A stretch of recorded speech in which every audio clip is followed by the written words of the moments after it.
Umur boleh tua, namun truk yang satu ini menolak untuk punah. Ini dia truk legenda di Indonesia, Mitsubishi Colt Diesel, atau yang biasa disebut truk kumplung. Pada masanya, truk ini pernah mendapat gelar sebagai truk paling laris di Indonesia.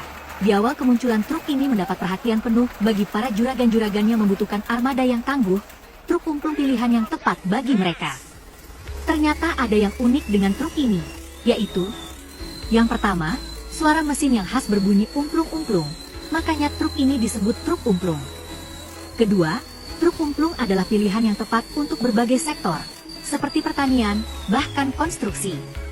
Ketiga, biaya perawatan yang murah.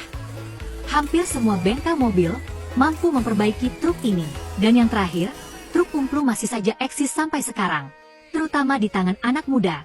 Truk ini biasanya mendapatkan sentuhan di dalam modifikasi, sehingga bisa terlihat keren di sisi penampilan.